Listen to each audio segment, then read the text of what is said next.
going on? Yeah, this is going to be a weird one. I'm probably going to lose a lot of subscribers.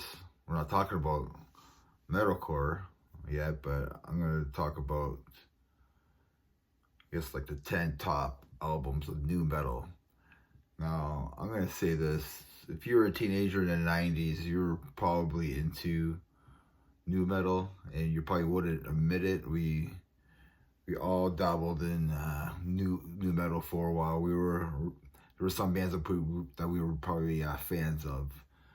So yeah, let's go back in time and listen to some of the, let's go back in time and review some of these albums that were new metal classics, I guess you could say. So here's my top 10 new metal albums of all time.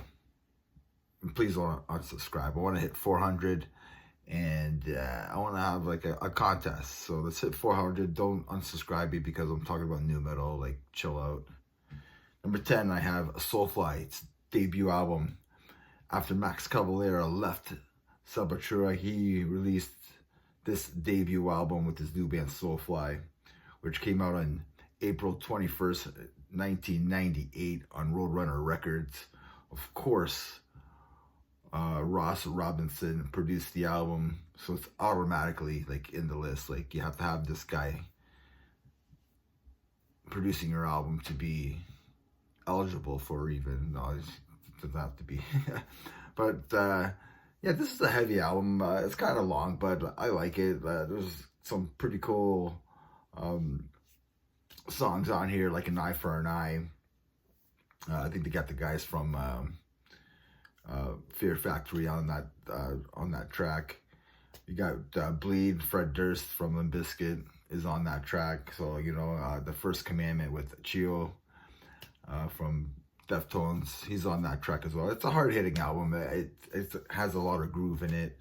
A lot of those Max Cavalera riffing and breakdowns, I guess you could say, on Soulfly, the debut one. So that's my number 10. Number 9, I have Seven Dust. I have their first album. I went with their debut album, which is subtitled. It was released in 1997 on TVT Records. It's super heavy. It's a little bit more, it's a heavy alternative metal, I guess you could say. I forgot how heavy this album really is. Like with songs like Black Bitch, Terminator, and my favorite, My Ruin, which has a really nice big chorus.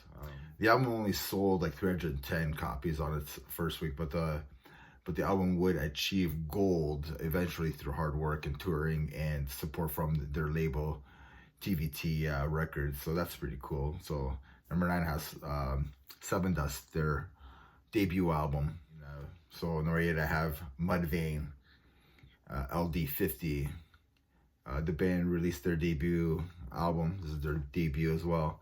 LD50 in the year 2000 on Epic Records. These guys were everywhere at the time. Like, they were like touring every show that came to Detroit. Like, I went to a lot of shows back then in the late 90s and early 2000s, and I would always go to Harpo's or St. Andrews Hall, and these guys were on every tour. And yeah, like the song Dig was like a hit on the radio, so you always heard that song a lot. The album has its moments of like new metal heaviness, and it's I guess prog, alternative prog metal moments as well on here. Yeah, like I said, it does have like a Tool feel on some of the tracks, which is pretty cool. At the time, I really dug it. I listened to it a few weeks ago, and there's still songs on there that I like. So number 8, I have Mudvayne, LD50. Number 7, I have Disturbed, their debut album. They formed in 1994 in Chicago. Disturbed's debut album, The Sickness, was released in 2000 as well. It was a commercial success. The band itself, they're a commercial success still, because you know, they make the same album over and over and going wah, ah, ah, over and over again, you know. So you gotta, if it ain't broke, don't fix it, right? So that's their motto. This is the band's most successful album, selling over 5 million copies. I honestly love this album still. I still listen to it. It's like probably one of my guilty pleasures that I love about it. You know, like, yeah, like I was down with the Sickness back then, I guess you could say. So number 7, I have Disturbed, The Sickness. Number 6, I have Olympus Skit, their debut album as well. It's a lot of debut albums because I was listening to new metal around 97, 98, maybe 99, I guess you could say. There's like that period that I was listening to a lot of it. So yeah, number 6, I have Limp Bizkit, their debut album. These guys are from Jacksonville, Florida. Everyone's favorite metal. This is everybody's favorite new metal band, right? And everybody's favorite band, period. They formed in 1994. 3-time Grammy nominations. They sold over 40 million records. Their debut album, $3 Bill, y'all, has some killer tracks on it, to be honest. This was released on July 1st, 1997 on Flip and Interscope Records, produced by Ross Robinson. I should just say Ross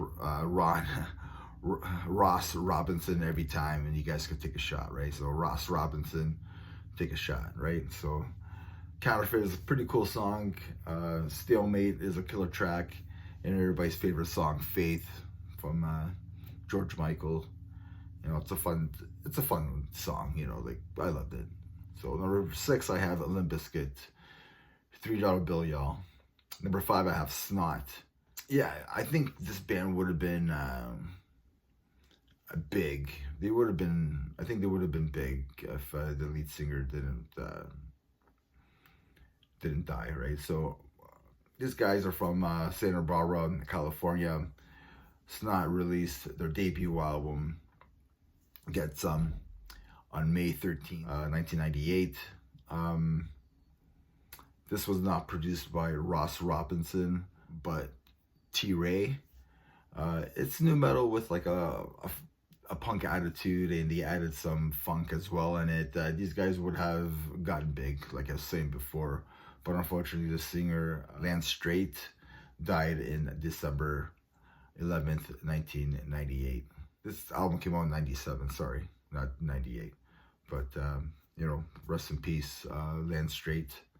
You know, made a great album. This album is legendary. This band would have been big in my book. So number 5, I have Snot, Get Some. Number 4, I have System of a Down, Toxicity. The band released this album on September 4th, 2001 on American and Columbia Records. System is just a unique band.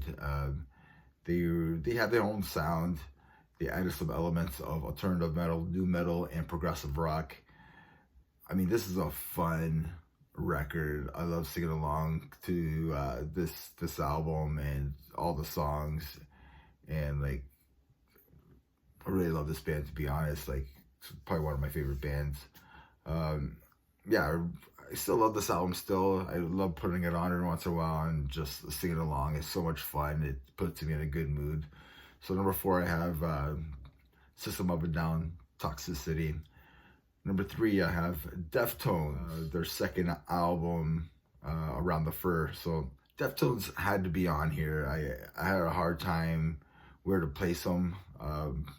You know, I could put them in first, second, I guess third is where I put them. My favorite album by the band is Around the Fur, which this came out on October 27th, 1997 on Maverick Records from Top Gun. The band formed in Sacramento, California in 1988.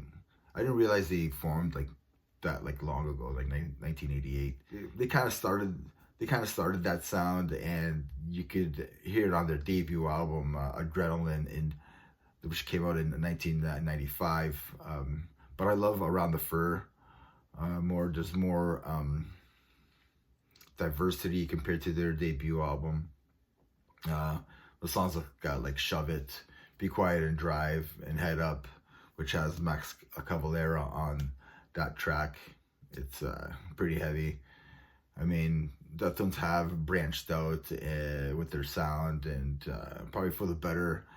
They're a commercial success as well. So number 3, I have Deftones, Around the Fur. 2, I have Slipknot, self-titled debut album released on June 29th, 1999 on Roadrunner Records, produced by Ross Robinson, of course.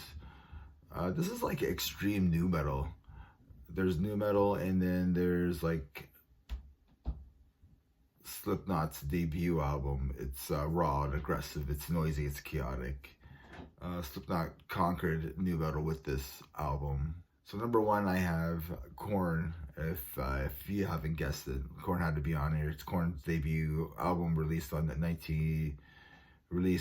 11th, 1994 in Immortal and Epic Records. Of course, Ross Robinson produced this album. The band formed in Bakersfield, California in 1993. I love the song Blind. To me, that screams out nu metal to me. This album is heavy. There's a lot of great riffs, and every metal band kind of steals riffs, especially from the late 90s. Like all those nu metal bands that came out, they stole these riffs from this album. To me, this started the nu metal, and then Slipknot finished it kind of with their debut album. So that's why I put them first and second. Yeah, I re-listened to Korn's debut album, and I mean, like I said, you hear every riff that they played on this album on other albums from any band. And remember, everybody, metal never dies. Cheers.